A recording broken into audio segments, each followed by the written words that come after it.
네, 자, 마지막 1시간 더 말씀 나눕니다. 네, 이제 신명기 본문 말씀으로 돌아와서 15절 보겠습니다. 반드시 네 하나님 여호와께서 택하신 자를 네게 왕으로 세울 것이며 그랬는데 이게 첫 번째 조건이죠. 이스라엘이 왕을 세우려면 이스라엘의 하나님 여호와께서 택하신 자를 세워야 된다. 이제 여기 택하신 자라는 말은 기본적으로는 예수님을 의미하는 말인 거예요. 성경에 택하신 자 얘기가 나오면 무조건 예수님을 말하는 거예요. 이제 다윗 왕은 하나의 예수님에 대한 예표의 사람이죠. 그리고 이제 야곱을 택한 자다 이렇게 성경에 참 많이 나왔는데, 그것은 예수님이 구속을 이루신 예수님은 지금 그 영이 되셨기 때문에 야곱의 하나님이다 이렇게 말했고, 그 영의 택함을 받는 문제는 이제 우리 형제 자매님들을 또 말할 수가 있어요. 이렇게 기본적으로는 예수님 구속을 이루신 다음에는 성령의 택함을 받은 성도들 이렇게 이제 적용을 하는 거예요. 그래서 7페이지의 하반부를 봅니다. 이는 백성들의 요구에 의해서 부득이 왕을 세울 경우에는 이스라엘의 왕으로 옹립될 수 있는 첫 번째 자격은 이스라엘의 하나님 여호와께서 택한 자야 된다라는 거예요. 그 다음에 이제 두 번째 자격 요건이 또 이어지고 있죠. 그것은 형제들 중에 하나여야 된다라는 거예요. 이 절대적인 조건이 두 가지 조건인데, 하나는 택함을 받은 자라야 되는 거고, 그 다음에 두 번째는 내 형제들 중에서 한 사람을 택해야 된다. 두 가지가 다 이스라엘의 왕의 자격 조건이다. 그러니까 이제 예배당이나 성당에서 유명한 이름을 날리고 이제 성경이 하지 말라는 거, 뭐 많은 아내를 둔다든지, 그 다음에 애굽의 말을 구하러 사람들을 애굽으로 보낸다든지, 이제 그런 얘기가 나오면 가만있어, 뭐 애굽의 말 구하러 우리가 뭐 사람들을 애굽으로 보낸다는 게 무슨 말이지? 그게 뭐냐, 강대상에서 세상 축복받으라고 자꾸 세상적인 얘기를 했으면 사람들을 다 애굽의 말 구하러 애굽으로 보내는 거죠. 그런데 이런 해석 자체가 안 되는 거예요. 사람들의 세계에서는 이게.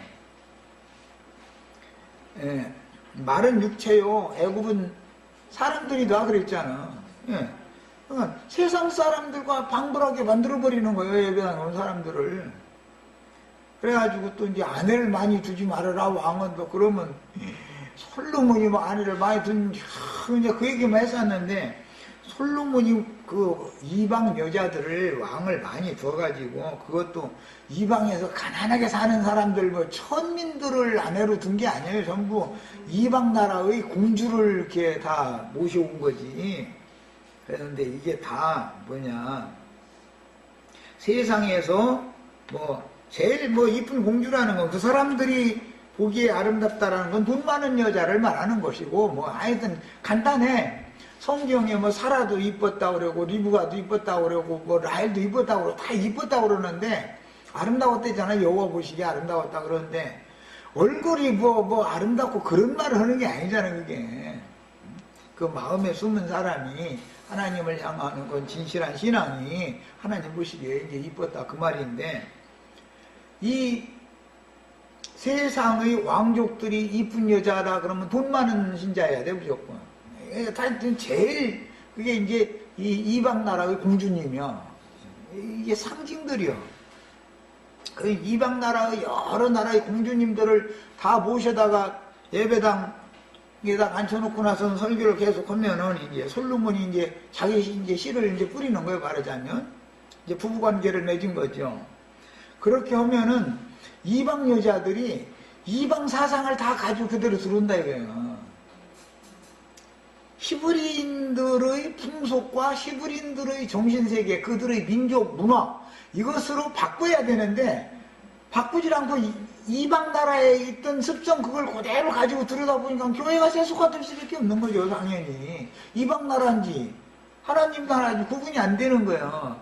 그것 때문에 이스라엘 나라가 북왕국과 남왕국으로 찢어지기도 했고 결국은 끝내 그 우상숭배 이방 나라의 신들을 섬기는 것을 못 버렸기 때문에 아시리아나 바벨론으로 사로잡혀가고 그날들을 내긴 거 아니야.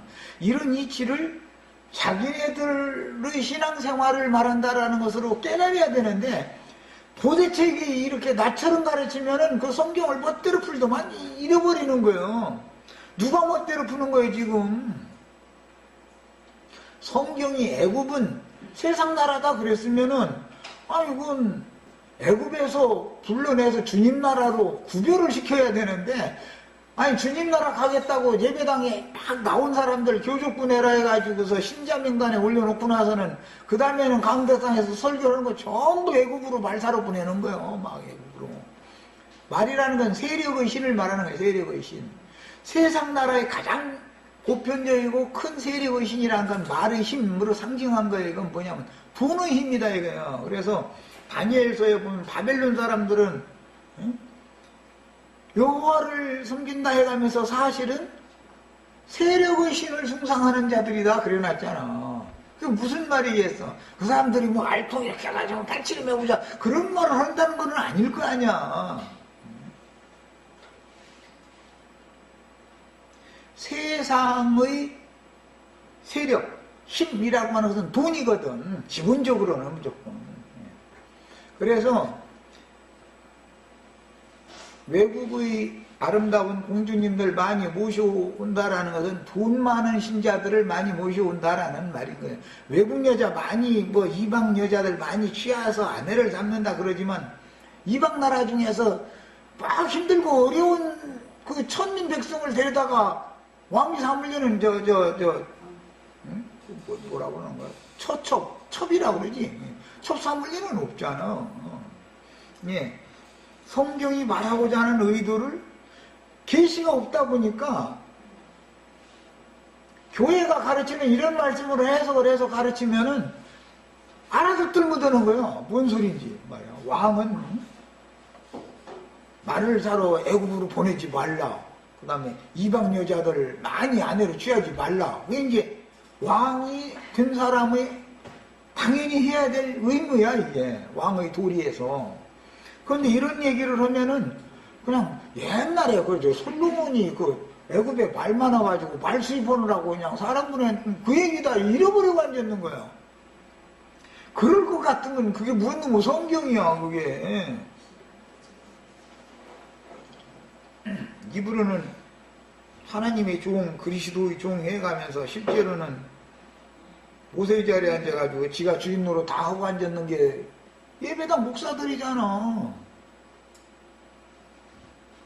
그리고 말을 구하러 애굽으로 사람 보낸다고 그러는데 예배당에다 불러 모아놓고 나서 강대상에서 세상에서 복받아서 잘 먹고 잘 살아라라고 자꾸 하면은 사람들이 하나님 나라로 가는 게 아니라 애굽으로 돌아가게끔 돼 있어. 주님 앞에 온다고 왔다가 애굽으로 다시 가버려. 이런 이치를 너무 모르고 있는 거예요. 나 정말 이런 거 그저 강론을 하면 답답해 죽겠어 아주.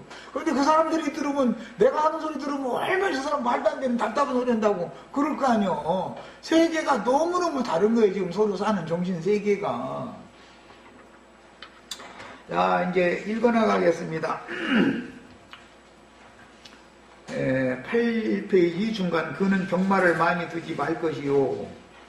병마를 많이 얻으려고 그 백성을 애굽으로 돌아가게 하지 말 것이니 이는 여호와께서 너희에게 이르시기를 너희가 이후에는 가나안 땅에 들어간 이후에는 그 길로 애굽 길로 다시 돌아가지 말아라 이 말이야. 세상을 사랑함으로 세상으로 떠나가지 말아라 그 말이야. 디모데 후서 4장이든가 거기 보면은 바울 사도와 동역을 했었던 굉장히 한때는 막 열심히 내고 동역하고 하던 어떤 사람들이 되말하는 사람 얘기 나오죠. 세상을 사랑하여 세상으로 돌아갔다. 누가 만나와 함께 있고 누구는 어디로 누구는 어디로 다 떠나간 얘기 나와요. 자, 일단 신앙에 입문해서 그리스도 예수 안으로 들어왔으면 세상으로 다시 나가면 안 된다 이게 절대로. 그러니까 구원을 완성한다라는 것은 믿음으로 시작했으면 믿음으로 마쳐야 되기 때문에 믿음으로 시작했으면 믿음을 지키고 달려갈 길을 마치기까지 믿음을 지키는 신앙이라는 게 이렇게 중요하다 이거예요. 아무리 신앙생활을 잘했어도 쭉 꼭 이때쯤 오면 태풍이 오거든.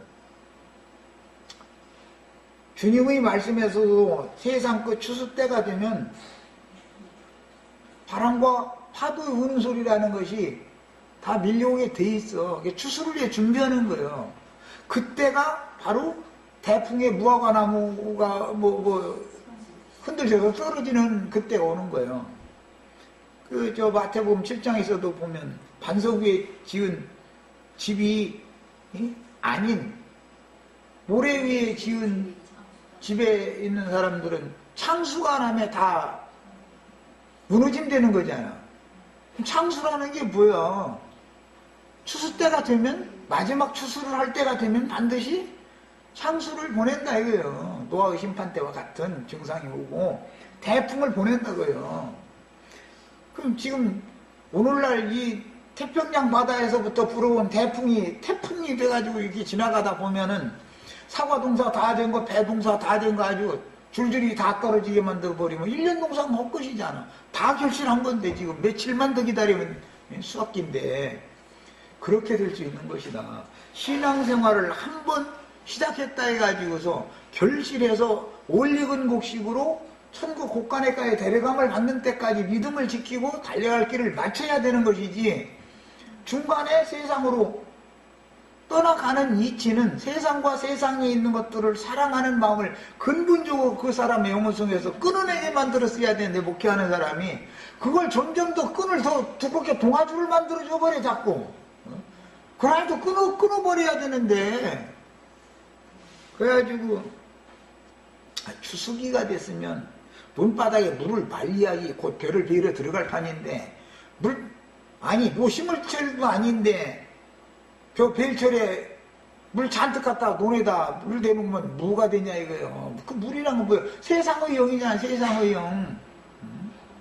신자들의 세계에 세상의 영을 갖다 자꾸 주입을 시켜놓으니까 논에 물이 꽉 차면은 벼 다 썩어서 죽어버려. 주스할 것도 없어 그거. 이런 이치를 너무 몰라. 농사를 지은 사람은 벌써 9월, 10월 되면은 물을 무조건 말려야 되는 것이거든. 그때는. 그래야 이게 빨리 익지. 고소라져야 비니까. 이런 이치도 너무 몰라. 세상을 사랑하는 마음 자체를 완전히 딱 단절시켜버리고 완전히 세상에 대해서는 마른 땅이 되게 만들고 주님 나라에 들어갈 준비를 하게 만들어야 되는데, 세상을 더 사랑하게 만들어버려. 그건 뭐예요? 말사로 애굽으로 다 쫓아내는 거 아니야 그게.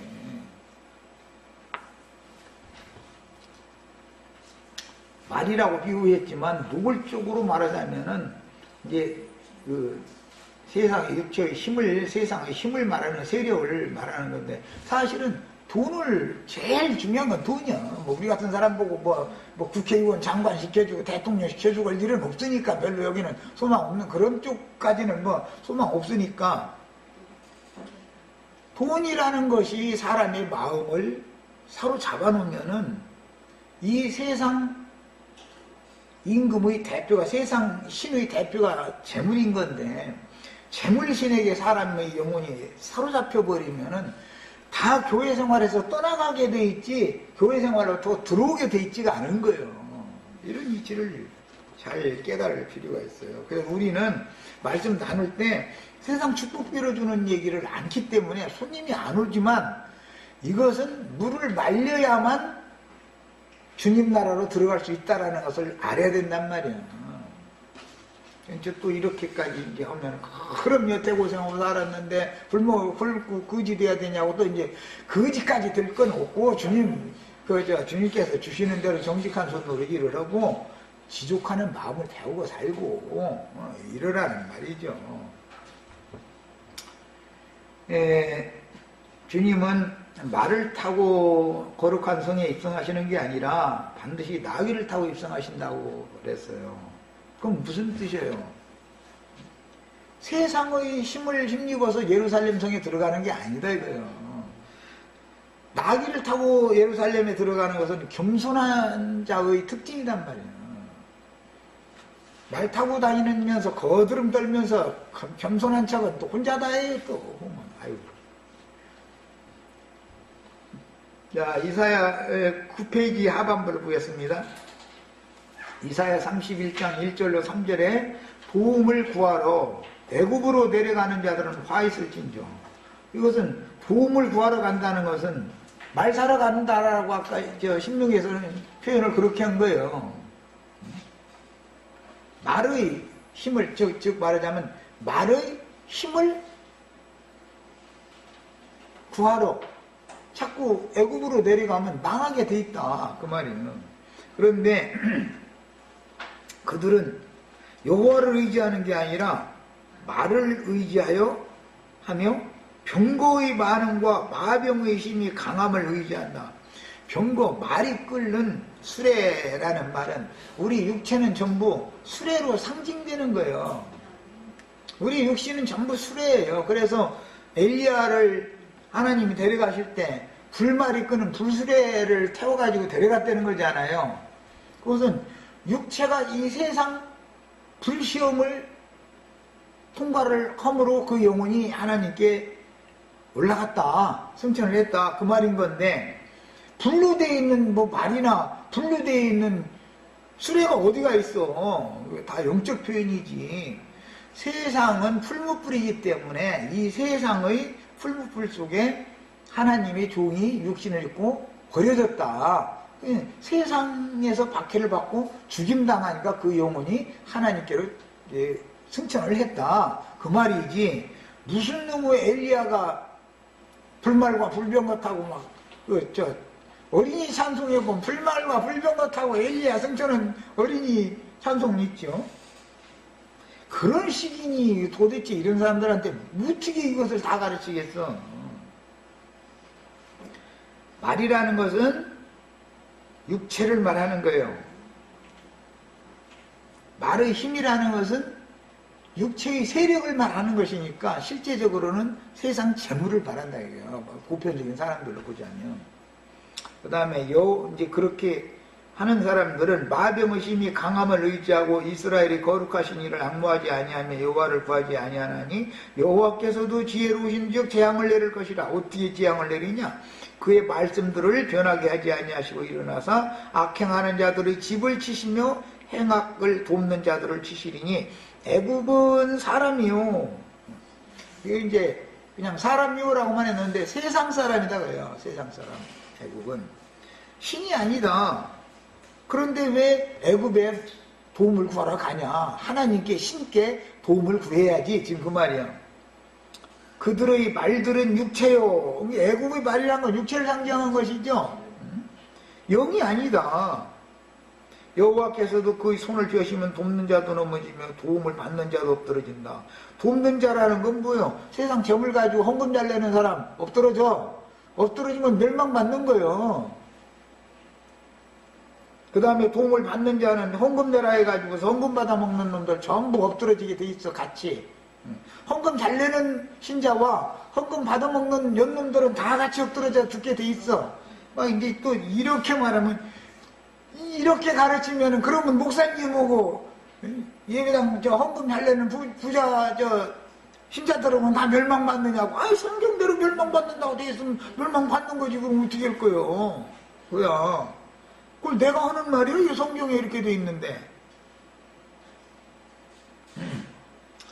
잘 달려가다가도 세상이라는 건 여러 가지 돌뿌리들이 있기 때문에 걸려 넘어지게 돼 있는 거예요. 세상과 세상을 있는 것들을 사랑하는 마음이 끝나지 않으면 신앙생활 아무리 잘하고 잘 달리는 것 같아도 다 걸려 넘어지게 엎드러지게 돼 있어. 그건 못 일어나게 돼 있어. 무슨 하다 얼마나 안 되면은 요행수발하고 무슨 복권이나 사가지고 그런 건 날마다 그거나 들여다보고 앉았고, 복권 당첨되면 망하게 돼 있어. 망하게 돼 있어. 이게 내가 얼마 전에 내가 인터넷 뉴스에서 본 거예요. 미국 사람들 조사를 했더라고. 복권 당선된 사람들을 10년 후에 조사를 하니까 전부 망했어. 다. 그냥 현상 유지도 못해. 그 사람들 정신 상태가 나태해져 가지고 완전히 폐인이 돼버린 거예요. 예. 그러니까 이 사람이 그릇이 준비된 상태에서 뭘 주시야지, 그릇은 세상 사람인데 세상의 부패한 정신 세계를 가지고 있는 사람들한테 잔뜩 줘놓으면은 그 돈에 돈보따리에 눌려가지고 숨을 쉬고 엎드러져 죽어버린다니까. 출애굽기 이제 14장에도 보면 바로가 그 병거를 갖추고 뭐 특별병거 600승 뭐 동원시켜가지고서 출애굽하는 하나님의 백성들 뒤쫓는 얘기 나오죠. 그러면 바로의 그 병거라는 게 뭐 하는 거예요? 세상에서 무슨 큰 세력을 가진, 세상에서 뭔가 힘을 가진 사람들을 동원했다 그 말이잖아. 그냥 그들은 다 하나님이 물려 싹 그냥 수장시켜버리잖아. 아, 이런 것을 보고 왜 그렇게 못 알아듣냐 말이야. 자, 이제 신명기 17장 17절로 갑니다. 아내를 많이 둬 그 마음이 미혹되지 말 것이며. 그러니까 전도한다고 정신세계가 하나님 나라로 돌아온 사람, 히브리인들의 풍속과 히브리인들의 정신세계, 히브리인들의 문화로 이방 나라의 정신세계를 떠나서 히브리인들에게로 이방인들도 구원을 받을 수는 있는데, 그러려면 이방 신을 버리고 히브리인의 하나님 여호와께로 돌아와야 된단 말이야. 그래야 되는데 이방 신 사상 그대로 가지고 돈 사랑하고 세상에서 육체의 힘을 의지해서 그냥 어깨에서 힘주려고 그러고 자꾸 그런 정신을 그대로 가지고 교회에 들어오면은 그런 사람들을 숫자를 늘려놓으면 교회는 썩게 돼 있다 이거예요. 세상화 되게 마련이다 이거예요. 그게 솔로몬의 많은 이방 여자들이 솔로몬까지 다 이렇게 썩게 만들어버린 것이 그 그림이잖아. 심지어 여호와의 성전 맞은편에다가 멸망산이라고 해서 오죽하면 멸망산이라 했겠어. 구원의 산이야지 멸망산이면 뭐가 돼. 멸망산에다가 가난한 여자들이 그 신전을 다 세워줘가지고 휘장자는 저소가 되고, 그 나중에 보니까 거기 미동들 거기 불러 모아가지고 뱉대는 거잖아. 도대체 뭔 소리야. 이스라엘의 너희 며느리와 너희 딸들이 말이야, 너희 아내들이 거기 가서 미동 들고 행음을 했다 그러면, 아니 무슨 변성기도 안 오네 그 애기들한테 이스라엘 하나님의 왕족들, 제사장족들이 며느리, 딸, 그 아내들이 그 미동 들고 뭘 어떻게 했다는 소리겠어 그게 다. 아무 철부지 생명시도 여물지도 않은 것들 거기서 장난질 쳤다라는 말인데, 그게 말하자면 설교 강단이 그 모양 그 꼴을 하고 있는 거다 이 말이야 지금. 참 아유 답답해 아주. 왕이 많은 아내 후궁들을 거느린다라는 것은 국가를 다스리고 백성들을 보살피기보다는 개인의 향락에 더 몰두하며 여호와를 의지하기보다는 정치적인 목적으로 주변 국가들의 공주들을 후비로 맞아들이는 정략결혼을 하여 나라를 지키려 하는 불신에 빠지는 것을 상징하는 말이다. 이스라엘 나라의 왕은 외적이 침입을 하면 여호와의 궤 앞에 나가서 기도를 해야죠. 여호와 앞에 나가서 기도를 하면은 여호와께서 싸워서 막아주고 이겨주고 그렇게 해야 되는 것이지, 애국의 말을 구하거나 또는 그 이방 왕국의 공주님들하고 이게 뭔가 처갓집을 하면 이방 왕들이 쳐들어오지 못하니까 자기 딸 집을 어떻게 쳐들어오게 해서 그렇게 못 오게 하려고 지금 술수분이라고 정략적인 결혼을 이렇게 많이 하는 거잖아. 이런 것은 다 상징이다 이런 말이에요. 예배당 목사들이 많은 사람들 불러 모아가지고 좀 으쌰으쌰하고 하는 게 그게 정치적인 거다. 정치적이다. 하나님 보시기에는 그건 영적인 게 아니다 이거예요. 정치같이 더럽고 정치같이 정치세계같이 똥물이 튀기고 난리까. 그러나 솔로몬은 많은 이방 여자들을 후금으로 취했을 뿐 아니라 어마어마한 토목 공사를 일으켜서 과중한 세금을 걷어들이고 백성들을 노역에 동원했으며 이 솔로몬과 똑같은 짓을 한 지난번 대통령이었던 사람이 이지됐죠. 그러면서 지금 당장 안 갚아도 된다 이게 우리 후손들이 갚을 거니까 그냥 막 빚내서 쓰자 해가지고 그 채권 막 발행 그냥 무조건 채권 찍어서 막 강매에서 팔아가지고 막 자동차 한 대 사면은 채권 500만 원치 사라 막 이런 식으로 집 한 채 사고 팔고 하면은 채권 의무적으로 얼마씩 사라 막 이러고 떠맡겨가지고 그게 다 빚이지 뭐야. 아니 우리 대에 안 갚으면 되는 거예요? 우리 후손들이 그 빚을 잔뜩 에이 또 이런 얘기하면 또 잡혀갈까 하면서 생각하지 말이야. 하나만 하는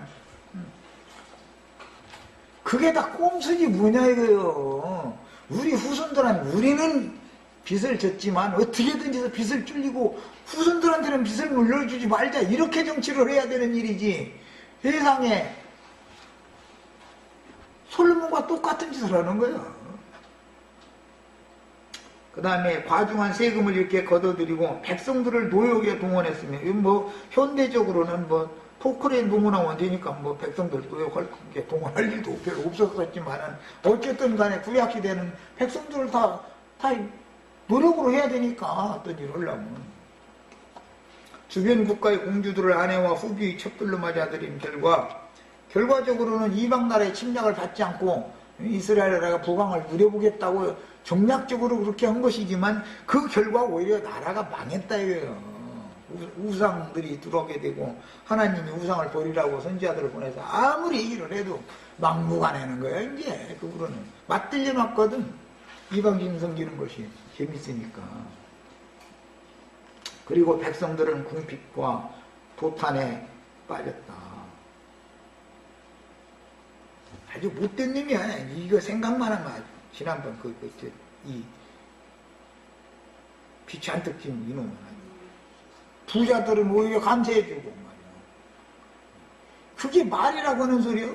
낼 많은 사람들 보고 좀 더 내라. 에?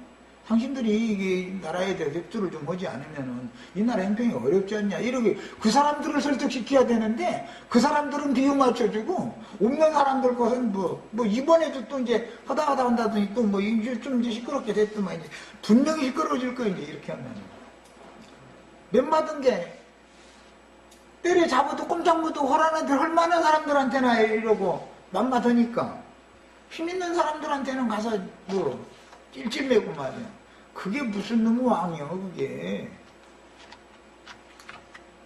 강대상에서도 세상 나라가 그런 것처럼 강대상에서도 교회 중에 세상의 세력의 신을 의지하려고 하는 사람들 말이야 강력하게 말이야. 그건 믿음이 아니다. 그런 믿음을 가지고 교회에 와서 무슨 힘을 쓰려고 뭐 이 사람 저 사람 말이야 자기 세력권 형성을 하고 이렇게 하지 말아라. 한 번, 두 번 달려서 안 들어, 그럼. 이거 딱 끝내버려야 되는 거요. 그런데도 어리석은 신자들은 세력의 신을 의지하기 때문에 다 그쪽으로 세력 형성을 해버리고 말씀을 바르게 가르치는 종선지자는 우습게 여겨버려, 이제. 배척하고. 그게 멸망이지, 뭐야, 그게. 하나님이 진실한 말씀을 받은 종이면 그걸 용납하면 안 되는 거잖아. 딱 쳐낼 건 쳐내버리고 따를 자만 따르라 그러고 남은 자만 구원인 거니까 언제나 사람 숫자가 많다 해서 그게 다 되는 일이 아니야. 솔로몬과 히스기야 왕처럼 재물이 창고에 가득할 때 인간은 교만해져서 하나님을 의뢰하기보다는 자신이 부를 믿고 그 마음이 여호와께 대한 신앙에서 멀어지며 호화롭고 사치스러운 생활은 온 나라의 타락을 부추기고 과중한 세금을 내며 부욕을 해야 하는 백성들의 원성을 사게 마련입니다. 세상의 대형 교회들을 지도하는 유명한 목회자들의 형편이 이와 동일하니 계시록 18장에서 큰 음료의 7머리들인 땅의 왕족들이 하나님의 심판을 받는 모습은 교계의 기득권자들이 치부하고 세상에서 부귀영화를 누릴 때는 당연히 멸망이 임하게 마련이라는 것을 이스라엘 역사가 그걸 그림으로 보여주고 있는 것이다. 구약시대 이스라엘 역사라는 것은 신약시대 교회사를 설명하는 그림자인 것이거든. 그게 거울이거든. 구약성경이라는 건. 똑같은 성경을 보는데 왜 이런 관점으로 안 보냐 이 말이야. 예. 자, 그가 왕위에 오르거든, 예? 조건이, 왕으로 피책받을 조건은 먼저는 여호와의 마음에 합한 사람, 하나님이 택하신 자야 되고, 그 다음에는 형제 중에 한 사람이어야 되는 거예요.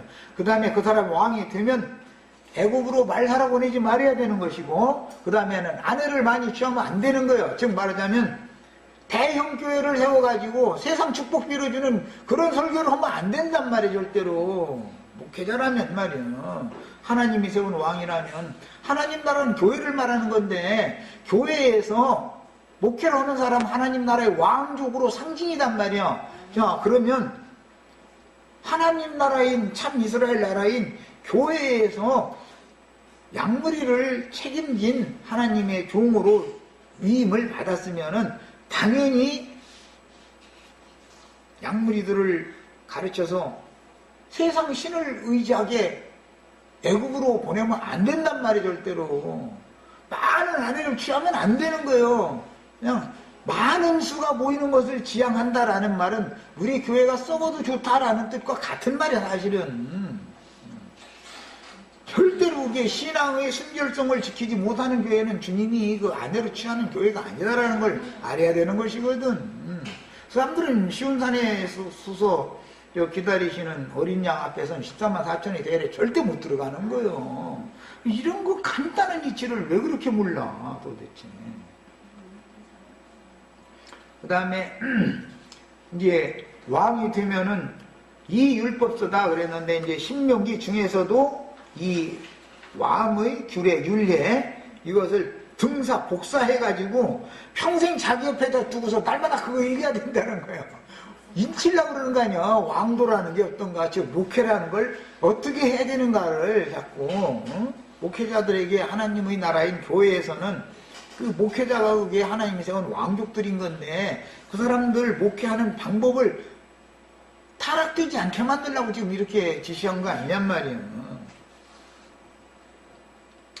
그 다음에 신명기 17장 이제 20절로 갑니다. 그리하면 그의 마음이 그 형제에 의해 교만해지지 않을 것이다.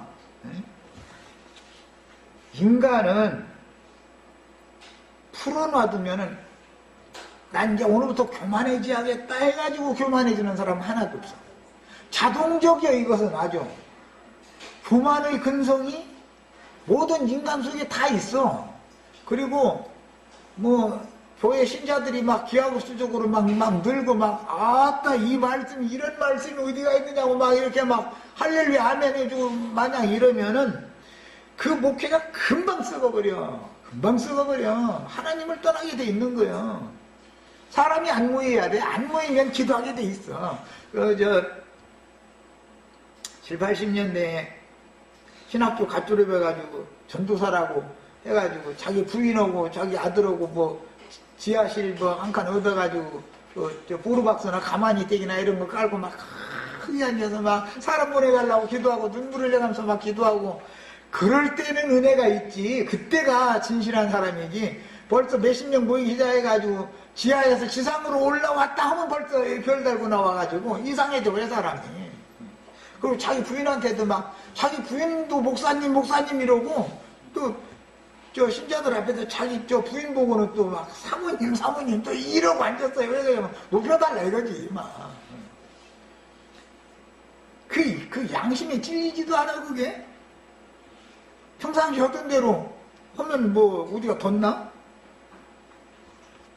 그게 전부 위선이지 뭐야. 그 다음에 좌로나 우로나 치우치지 않는다라는 것은 육신적으로 치우쳐도 안 되지만 너무 지나치게 의롭게 되거나 지나치게 신령한 척하는 것도 우로 치우쳐도 안 돼. 우로 치우쳐도. 좌로 치우치는 것도 뭐 그건 당연히 뭐 안 되는 건 말할 것도 없고.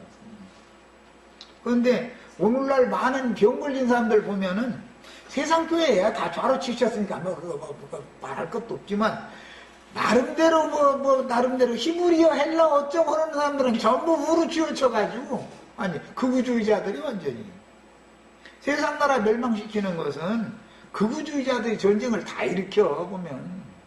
일본도 요즘에 자꾸 우경화 된다는 거잖아. 우리나라가 얼마나 지금 극우주의자들이 막 득세해가지고 일어나려. 나라가 망할 때가 되면은 꼭 극우주의자들이 일어나다 이러는 거거든. 중심을 잡아야지. 모든 형평을 맞춰야 되는 거고. 예. 이스라엘 중에서 그와 하나님이 택하시고 형제 중에서 택정함을 받은 그 애굽에 말을 사러 보내지도 않고 그 다음에 많은 이방 유자들을 후비로 취하지도 않는 그런 왕이 이렇게 이스라엘 나라 하나님 나라인 교회를 잘 공급하고 치리하고 이 일을 잘하면 그와 그 자손의 왕위에 있는 날이 장구하리라.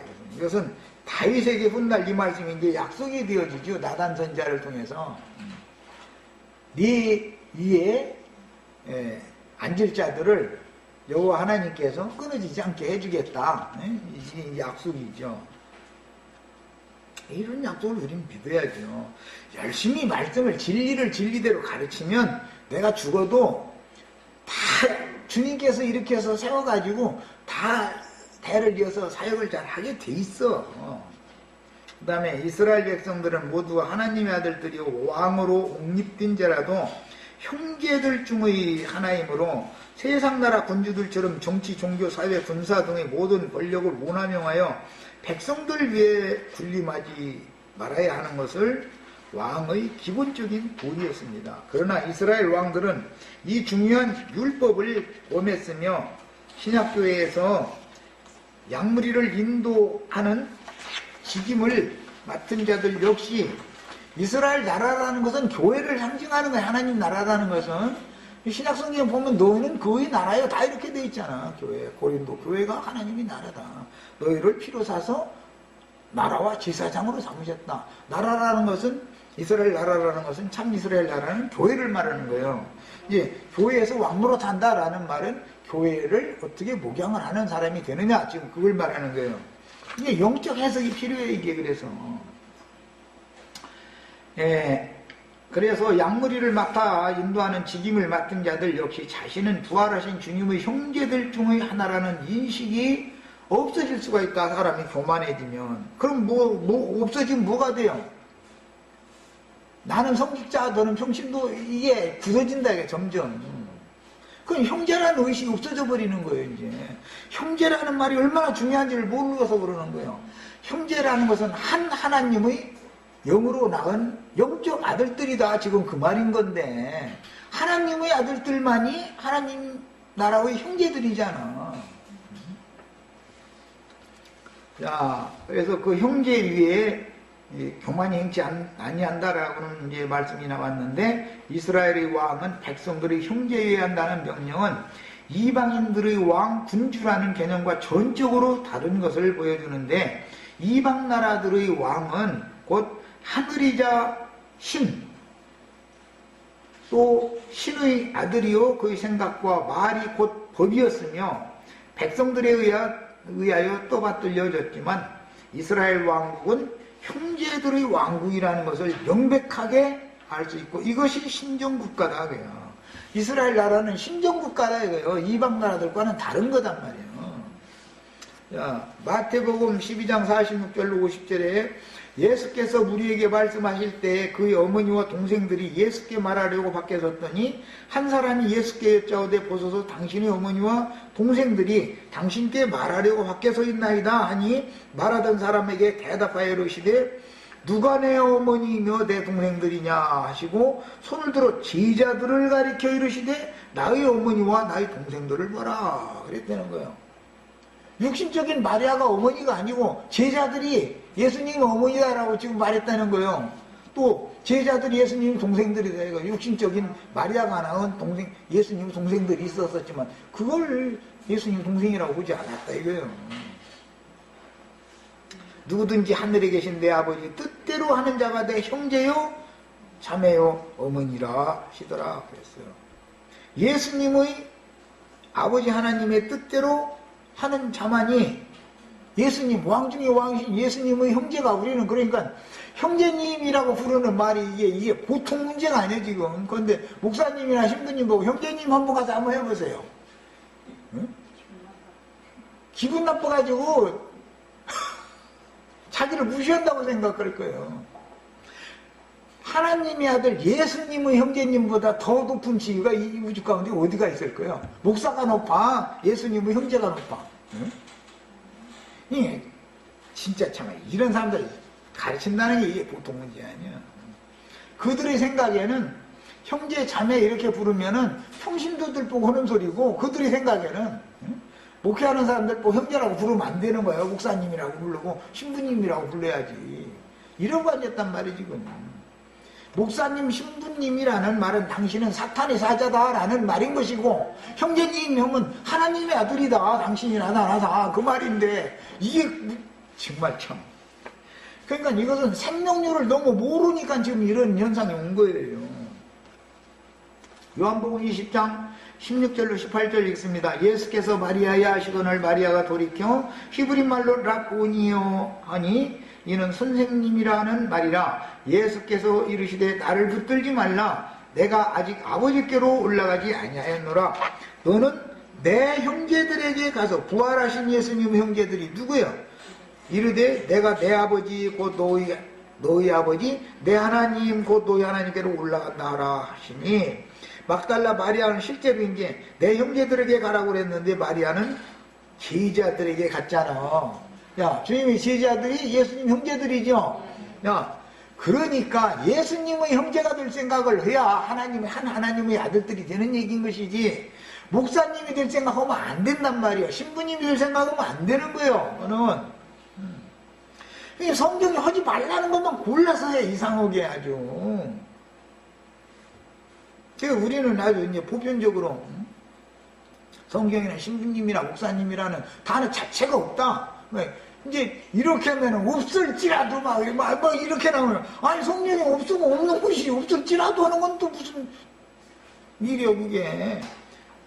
말도 같잖아. 에베소서 3장 11절 보라고 이러고 앉았고. 히브리서 2장 11절로 18절을 더 봅니다. 거룩하게 하시는 이와 거룩하게 함을 입은 자들이 다 한 근원에서 났다. 한 근원이라는 거 뭐예요? 하나님의 성령으로 났다 그 말이죠. 진리의 말씀으로 났다 그 말이야.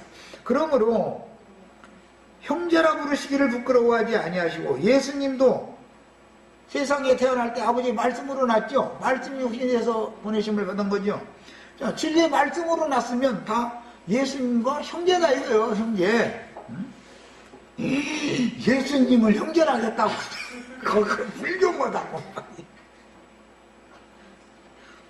저희가 얼마나 경건한데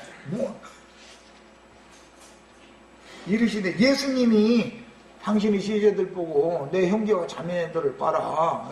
예수님이 하시는 말씀인데, 내가 주의 이름을 형제들에게 선포하고 내가 주를 교회 중에서 찬송하리라. 그러니까 교회라는 것은 형제들의 모임이다 이거예요. 알고 보면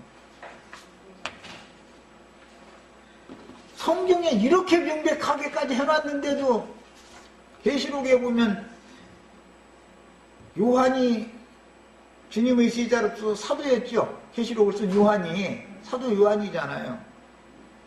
요한 1, 2, 3 쓸 때 보면 장로였죠.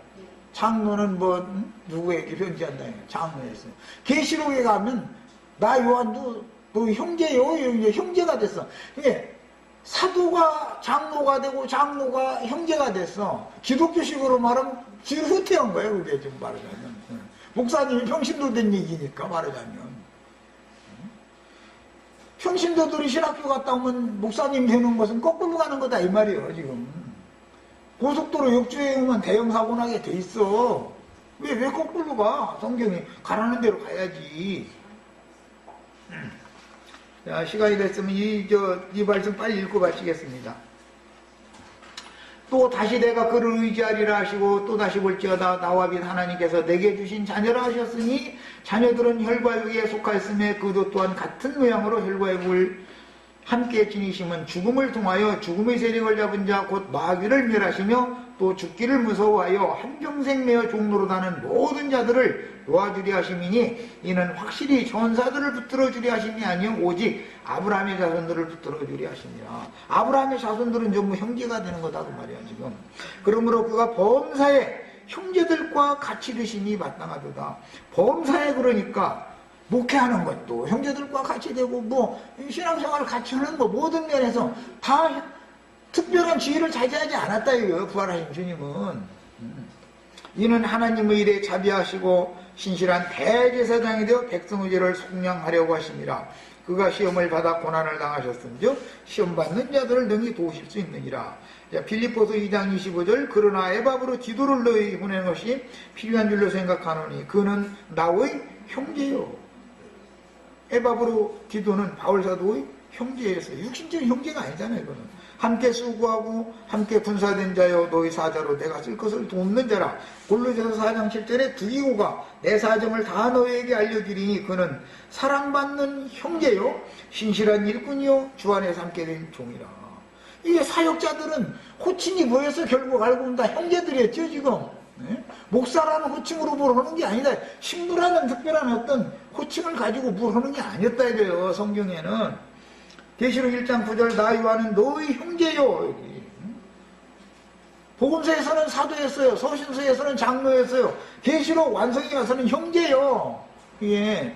이런 이치를 알아야 돼. 예수의 환난과 나라와 참음에 동참하는 자라 하나님의 말씀과 예수를 증언하였으므로 말미암아 반불하는 섬에 있었더니 오늘날 구약시대의 사제 제도를 실행하는 신부제도나 목사제도를 고집하면서 특별한 지위와 신분을 자랑하며 형제들 위에 교만하게 군림하는 자들은 사제와 평신도라는 계급 구별이 너무도 당연하다고 여기는 발람과 니골라당의 관념이 투철합니다.